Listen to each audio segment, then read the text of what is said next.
నమస్తే, నేను మీ శ్రీమంత్ తులసి. ఈరోజు తెలంగాణ రాష్ట్రంలో మాజీ ముఖ్యమంత్రి కె చంద్రశేఖరరావు ఒక సుదీర్ఘమైన లేఖను జస్టిస్ ఎల్ నరసింహారెడ్డి కమిషన్కి రాశారు. తాను చేసిన తెలంగాణకి విద్యుత్ సౌకర్యాన్ని కల్పిస్తూ తాను చేసిన సేవను విస్మరించి మీరు నా పైన అభాండాలు వేస్తున్నారు అనే అర్థం వచ్చేలా ఒక 11 పేజీల సుదీర్ఘమైన లెటర్ని కేసీఆర్ రాశారు. అయితే ఆ లెటర్లో తాను గత 10 ఏళ్లుగా చేసిన విద్యుత్ సేవల గురించి సుదీర్ఘంగా ప్రస్తావించారు. దాంతోపాటు ఎల్ నరసింహారెడ్డి 11వ తారీఖు రోజు పెట్టిన ప్రెస్ మీట్ ఔచిత్యాన్ని కూడా ప్రశ్నించారు. ఇక్కడ తెలంగాణలో విద్యుత్తు 2014 కంటే ముందు తెలంగాణలో విద్యుత్ సంక్షోభం ఉందనే విషయం జగమెరిగిన సత్యం. దాన్ని తీర్చాల్సిన బాధ్యత ఆ తర్వాత తెలంగాణ ఏర్పడగానే అప్పటి ప్రభుత్వానికి ఉందనేది కూడా అందరికీ తెలిసిన విషయమే. అయితే కేసీఆర్ ఇమ్మీడియట్గా ప్రభుత్వంలో ముఖ్యమంత్రి పదవి చేపట్టిన వెంటనే టాప్ ప్రియారిటీగా తీసుకున్న అంశం విద్యుత్ కొనుగోలు అనేది మనందరికీ తెలిసిన విషయం. విద్యుత్ కొనుగోలు కోసము రాష్ట్రంలో ఉన్న వినియోగము, రాష్ట్రంకు ఉన్న నీడ్, తర్వాత దాన్ని ఎలా కొనుగోలు చేయాలనే పైన కొంత కసరత్తు చేసి ఎక్కడెక్కడ తీసుకోవాలనే విషయం పైన పూర్తి సమగ్రమైన సమాచారాన్ని అందిస్తూ 11 పేజీల లెటర్లో ఆయన పూర్తి వివరాలను ప్రస్తావించారు. ముందు 2 పేజీల్లో తెలంగాణ రాకముందున్న పరిస్థితులు, తెలంగాణలో ఉన్న విద్యుత్ సంక్షోభం గురించి క్లియర్గా రాశారు. ఆయన రాసిన తర్వాత విద్యుత్ కొనుగోలు కోసం దారితీసిన పరిస్థితులను అంకెలతో సహా, నంబర్స్తో సహా ఆయన ప్రస్తావించారు. పనిలో పనిగా ఎల్ నరసింహారెడ్డి గారు పెట్టిన ప్రెస్ మీట్ ఔచిత్యాన్ని ప్రశ్నించడం కూడా ఇక్కడ మనము చర్చించుకోవాల్సిన అవసరం ఉన్న విషయంగా భావించాల్సి వస్తుంది.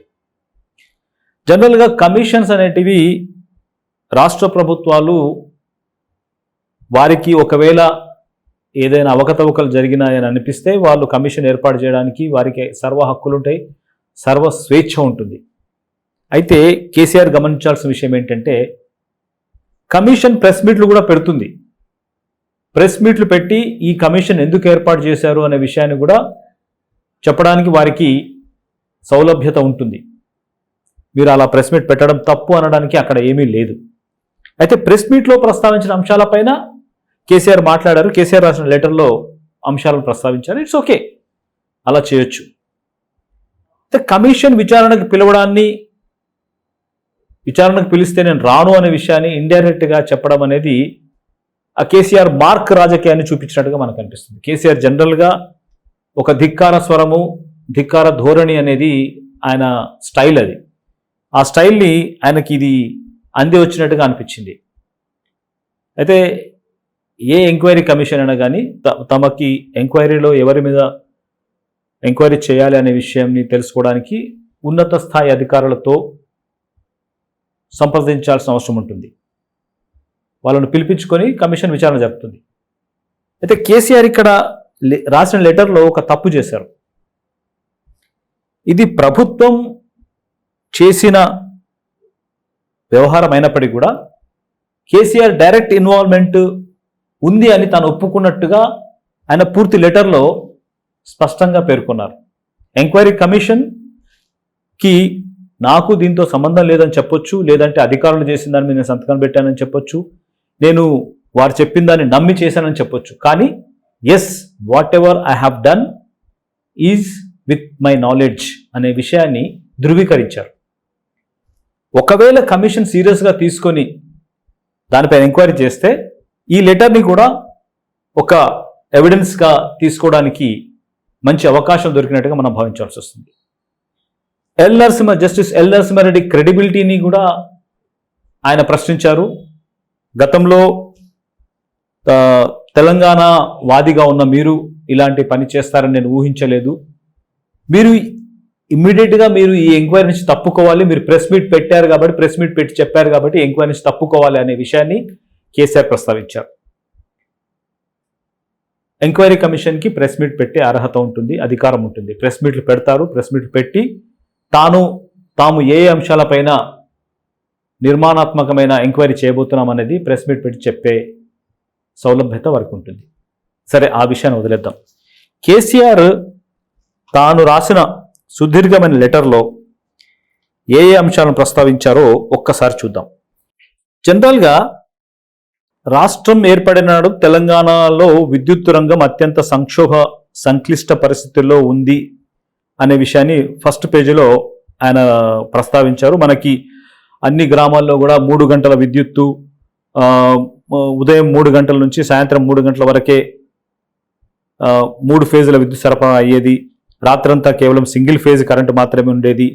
ఇది కేవలం పల్లెసీమ పరిస్థితే కాదు, మండల స్థాయి కేంద్రాల్లో ఏకంగా 8 గంటల పాటు కరెంటు కోతలుండి, మున్సిపాలిటీలో 6 గంటల పాటు, హైదరాబాద్ రాజులో ఏకంగా 4 గంటల పాటు పవర్ కట్ ఉండేది అనే విషయాన్ని ఆయన తన దాంట్లో రాశారు. రైతులకు అంత్యక్రియలకు పోతే కూడా రైతులు, కార్మికులు, సామాన్యులు ప్రతి ఒక్కరు కరెంటు కోత బాధితులే. చివరికి ఎవరైనా చనిపోతే అంత్యక్రియల సమయంలో స్నానాలు చేయడానికి నీళ్లు లేని దుస్థితి.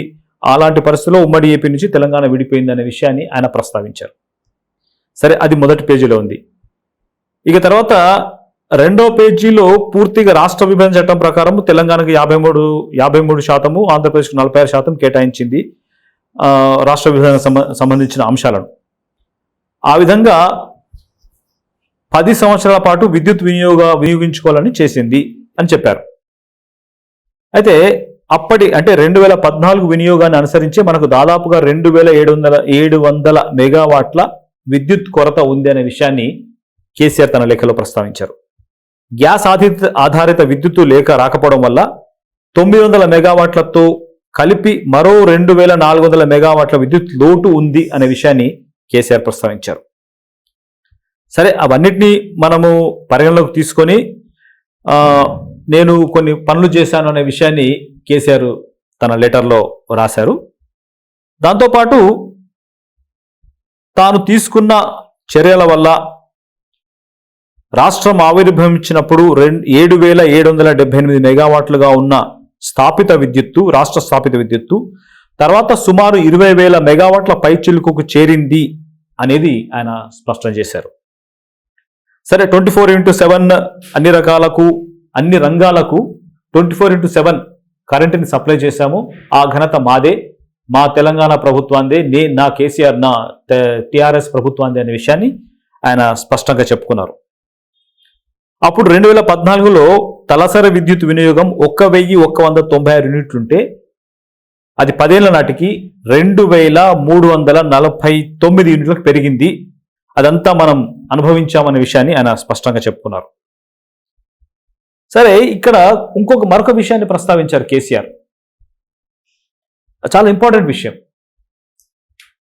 ఒకవేళ ఎలక్ట్రిసిటీకి సంబంధించిన విషయం ఏదైనా ఉంటే దానికి సంబంధించిన రెగ్యులేటరీ అథారిటీస్ ఉంటాయి, వాటిపైన అపీలేట్ అథారిటీస్ ఉంటాయి, వాటిలో చెప్పుకోవాలి. కానీ దీనికి ఉన్న శాంక్టిటీ అంటే జస్టిస్ ఎల్ నరసింహారెడ్డి కమిషన్కి శాంక్టిటీ లేదు అనే విషయాన్ని ఆయన తన లెటర్లో ప్రస్తావించారు.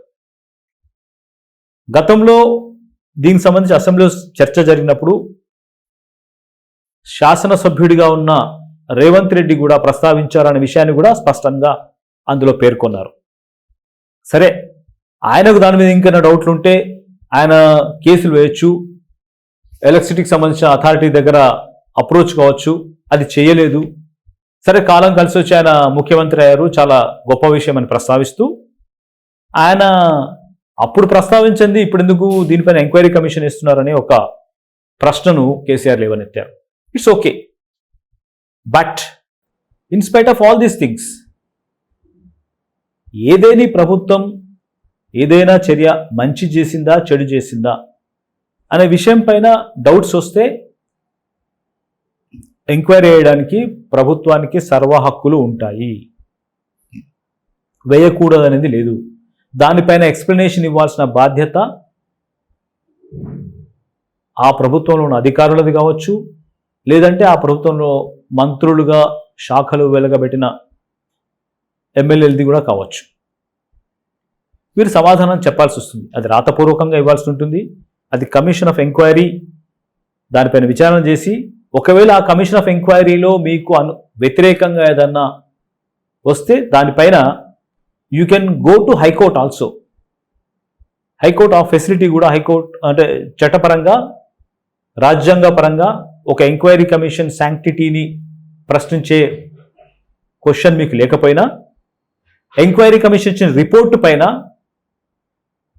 కోర్టుకు వెళ్ళే అధికారం మీకుంది. ఆ హక్కులు ప్రాథమిక హక్కులో ఉన్నాయి. దాన్ని మీరు ఉపయోగించుకుంటే well and good. Justice L Narasimha Reddy ప్రస్తావించిన మూడవ అంశము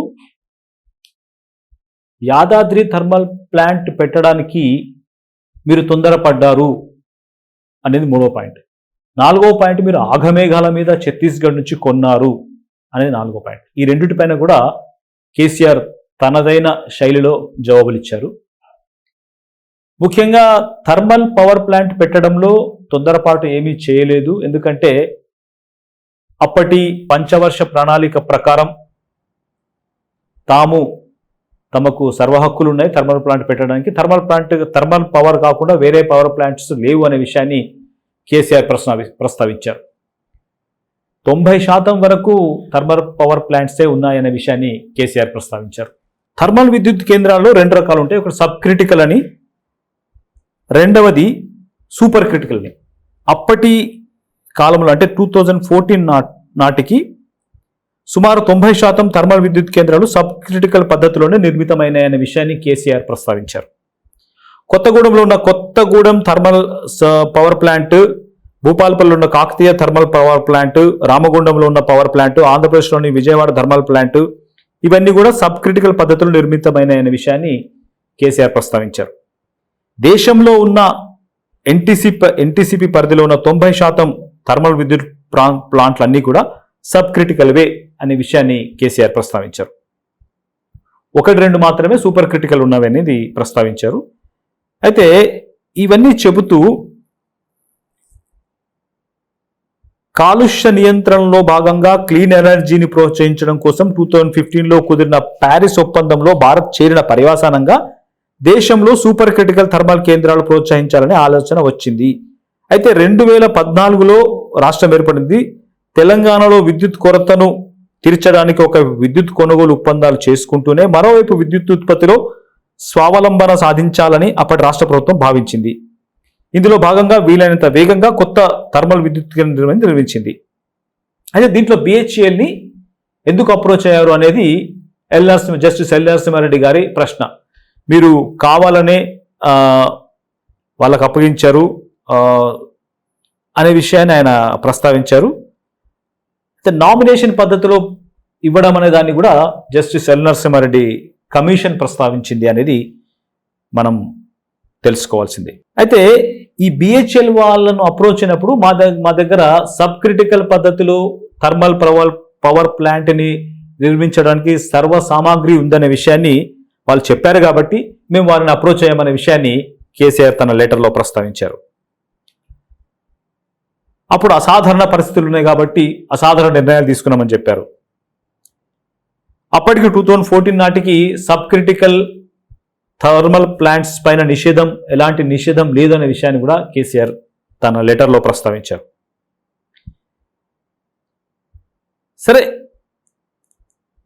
ఇది సబ్ క్రిటికల్ అంశాల మీద జస్టిస్ ఎల్ నరసింహారెడ్డి మాట్లాడారు. అది మేము సబ్స్టాన్షియేట్ చేసుకున్నాం. సబ్ క్రిటికల్ థర్మల్ ప్లాంట్ ఎందుకు పెట్టామే విషయాన్ని ఈ లెటర్లో ప్రస్తావించారు. కానీ ఎల్ నరసింహారెడ్డి గారి ప్రకారము సబ్ క్రిటికల్ పెట్టకూడదు, మీరు ఎందుకు క్రిటికల్ దానికి వెళ్ళలేదు అనే ప్రశ్న ఆయన అడిగినట్టుగా నాకు తెలియదు. కానీ మీరు మీ వాదనని సబ్స్టాన్షియేట్ చేసుకోవడానికి మీరు జస్టిస్ ఎల్ నరసింహారెడ్డి గారి కమిషన్ ముందు నిలబడి మీ వాదన వినిపించుకోవచ్చు. That is well and good. కానీ ఇలా ఓపెన్ లెటర్ రాయడం వల్ల you are undermining the credibility of a commission and he has to attend before the commission and submit whatever he wants. అతను తను అనుకున్న విషయాలన్నింటినీ కమిషన్ ముందు ప్రస్తావించుంటే బాగుండేది. ఇక్కడ ఈరోజు కేసీఆర్ ఉత్తరం రాశాడు, రేపు ప్రెస్ మీట్లు అవుతాయి. జస్టిస్ ఎల్ నరసింహారెడ్డి కమిషన్ తీసేయాలనే ఒక వాదన వస్తుంది. ఇటు బీజేపీ వారు కూడా ఈ విషయాన్ని తమకు అనుకూలంగా చేసుకోవడానికి వారు కొంత ఎగదోస్తున్నారు. వీటన్నిటి మధ్యలో జస్టిస్ ఎల్ నరసింహారెడ్డి కమిషన్ ఎలాంటి ప్రభావాలకు లోను కాకుండా పనిచేస్తుందా అనేది పెద్ద క్వశ్చన్. ఇప్పుడు ఒకవేళ జస్టిస్ ఎల్ నరసింహారెడ్డి కమిషన్ శాంక్టిటీని మీరు ప్రశ్నిస్తే you can approach high court, and if at all high court says that ఆయనకు అర్హత లేదని చెప్తే ఇంకో కమిషన్ వేసుకోవడానికి రాష్ట్ర ప్రభుత్వం దగ్గర మరో ఉపాయం ఉంటుంది. It is not about justice L Narasimha Reddy లేకపోతే ఇంకెవరా రిటైర్డ్ జడ్జా సిట్టింగ్ జడ్జా అనేది అది description of the state government. You have to present your submissions. మీ వాదనని మీరు చెప్పుకోవాలి. మీరు అడ్వకేట్ ద్వారా చెప్పుకుంటారా లేకపోతే మీరు ఓన్గా పోతారా అనేది ఇట్స్ అప్ టు యూ. ఇక్కడ మరో పాయింట్ ఏంటంటే ఛత్తీస్గఢ్ నుంచి తాము కొనుగోలు చేసిన విద్యుత్తు ఆ తర్వాత ఇంకా కొన్ని రాష్ట్రాలు తమిళనాడు లాంటి రాష్ట్రాలు మరొక రాష్ట్రం కర్ణాటక రాష్ట్రం ఇంకేదో రాష్ట్రం కూడా కొనుగోలు చేసింది. మేము 3.90కో ఎంతకో కొనుగోలు చేస్తాం, మాకంటే ఎక్కువ రేటుకి వాళ్ళు కొనుగోలు చేశారన్న విషయాన్ని కేసీఆర్ ప్రస్తావించారు. It's okay. ఎన్ని రూపాయలు ఎక్కువకు కొనుగోలు చేశారు దాని మీద ఎంక్వైరీ చేయడానికి కమిషన్ ఇస్తారు. మిగతా వారు కొనుగోలు చేశారు కాబట్టి మేము కరెక్టే అని చెప్పుకోవడానికి వీలేదు. వాళ్ళు కూడా అవినీతి చేసి ఉండొచ్చు. ఆ విషయం ఎంక్వైరీ కమిషన్ తెలుస్తుంది కదా. So some other state has chased that in a different, అంటే మాకంటే ఎక్కువ దాంట్లో పర్చేజ్ చేశారు కాబట్టి మేము వెల్ అండ్ గుడ్ అని చెప్పడానికి కూడా ఏం ఆస్కారం లేదు. దాంతోపాటు ఓ డెడికేటెడ్ లైన్ విషయం పైన కూడా కేసీఆర్ ప్రస్తావించారు. ఇకపోతే డెడికేటెడ్ లైన్ల విషయం పైన కూడా కేసీఆర్ కొంత వివరణ ఇచ్చుకున్నారు. మార్దవా విద్యుత్ కేంద్రం పీపీఏ కుదుర్చుకున్న సందర్భంలో తాము మార్దవా విద్యుత్ కేంద్రం నుంచి కరెంట్ ఇస్తామని ఛత్తీస్గఢ్ ప్రభుత్వం చెప్పడం, దాని నిర్మాణం కూడా ముగింపు దశలో ఉండడం, ఇంచుమించుగా అదే సమయానికి పీజీసీఐఎల్ లైన్ పూర్తయ్యే అవకాశం ఉండడం వల్ల మార్దవా విద్యుత్ కొనుగోలుకు పీపీఏ చేసుకోవడం జరిగిందని చెప్పారు.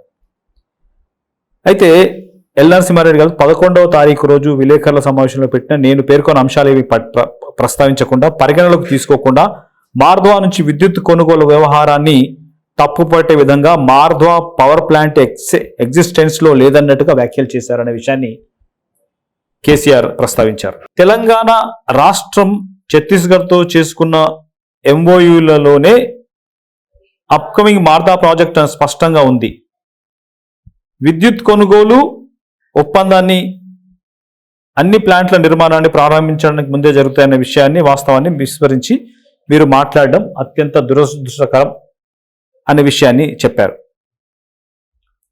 ఛత్తీస్గఢ్ ప్రభుత్వం ఇచ్చిన హామీ ఆ రాష్ట్ర విద్యుత్ సంస్థలో కుదుర్చుకున్న పీపీఏ ఆధారంగా పీజీసీఐఎల్తో 2000 మెగావాట్ల కారిడార్ను బుక్ చేయడం జరిగింది. ఛత్తీస్గఢ్ నుంచి విద్యుత్ సరఫరా ప్రారంభమైన తర్వాత 1000 మెగావాట్ల కారిడార్ ఉపయోగించడం జరిగింది. మిగతా 1000 మెగావాట్లకు సంబంధించి ఛత్తీస్గఢ్ నుంచి ఆశించిన మేరకు కరెంట్ సరఫరా రాకపోవడంతో 1000 మెగావాట్ల కారిడార్ను రద్దు చేసుకోవడం జరిగింది.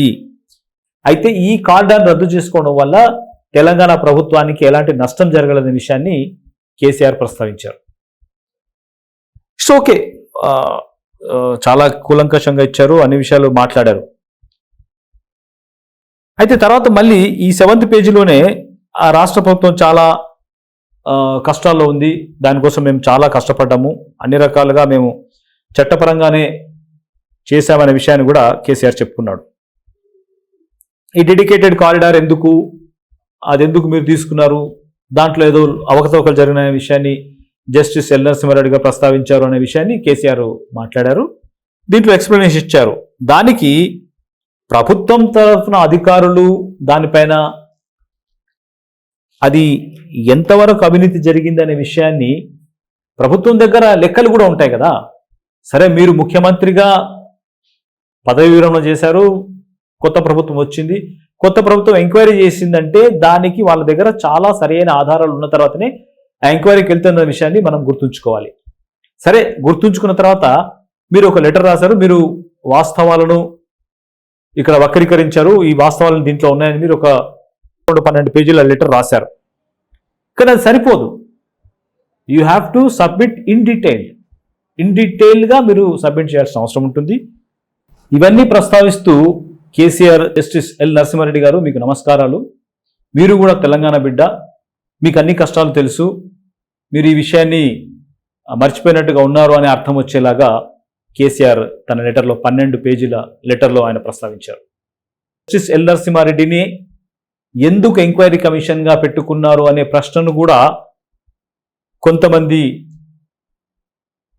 మాట్లాడే సందర్భం వచ్చింది, బయట మాట్లాడుతూ ఉన్నారు కూడా. జస్టిస్ ఎల్ నరసింహారెడ్డి క్రెడిబిలిటీని ప్రశ్నించడం ఓన్లీ కేసీఆరే కాదు, మిగతా వాళ్ళు కూడా చేస్తున్నారనే విషయాన్ని ఇటు రాష్ట్ర ప్రభుత్వం కూడా గుర్తించాలి. జస్టిస్ ఎల్ నరసింహారెడ్డి కమిషన్ తాను సుప్రీంకోర్టులో జడ్జిగా ఉన్నారు. తెలంగాణ ఉద్యమ సమయంలో కొన్ని కీలకమైన జడ్జిమెంట్లు ఇచ్చారు, తెలంగాణకు అనుకూలంగా ఇచ్చారనే విషయాన్ని కూడా అది జగమెరిగిన సత్యం, దాన్ని ఎవరు కాదనలేరు. కేసీఆర్ ఇటు రేవంత్ రెడ్డిని టార్గెట్ చేస్తూ ఇటు జస్టిస్ ఎల్ నరసింహారెడ్డి గారిని పర్సనల్గా టార్గెట్ చేశారు. ఆయన ప్రెస్ మీట్ పెట్టడము తప్పు అనే మాటను తన లెటర్లో ప్రస్తావించారు. నిజానికి enquiry commission, any enquiry commission can conduct a press meet and they can publicly tell all the things about it. ఎందుకంటే ఎంక్వైరీ కమిషన్కి వారు అనుకున్న సోర్సెస్ ద్వారానే సమాచారం రావాల్సిన అవసరం లేదు.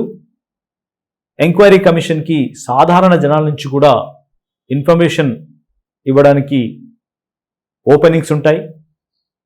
విద్యుత్ రంగంలో పనిచేసిన వారు స్వచ్ఛందంగా వచ్చి అక్కడ ఏమేమి అవకతవకలు జరిగిన విషయాన్ని కూడా వారు చెప్పడానికి అవకాశం ఉంటుంది. ఎవరు ఏ లెటర్ తీసుకెళ్లి ఇచ్చినా కానీ, ఎవరు తాము ఎంక్వైరీ ముందు వచ్చి అటెండ్ అయ్యి విషయం పైన మాట్లాడతామన్నా కానీ ఆ ఎంక్వైరీ కమిషన్ వారిని ఆహ్వానిస్తుంది. ఈ విషయాన్ని కేసీఆర్ గుర్తుంచుకోవాలి. తాను చేసిన పని గొప్పదే కావచ్చు, కానీ దాని వెనకాల ఉన్న చీకటి కోణాన్ని బయటకు తీయడానికి మాత్రమే ఈ ప్రభుత్వం పనిచేస్తుంది. ఒకవేళ చీకటి లేకపోతే లేదని చెప్పొచ్చు. ఎంక్వైరీ కమిషన్ ఏం తేల్చకుండా ఉండొచ్చు కూడా కొన్ని సందర్భాలు. బట్ అర్జెంటుగా నేను అక్కడ రావడమే తప్పు, ఐఎమ్ ఆల్వేస్ ఆల్ రైట్ అనే విషయాన్ని చెబితే అది కొంత రాంగ్ ఇండికేషన్స్ని జనాల్లోకి పంపించే అవకాశం ఉన్నట్టుగా భావించాల్సి వస్తుంది. Thank you.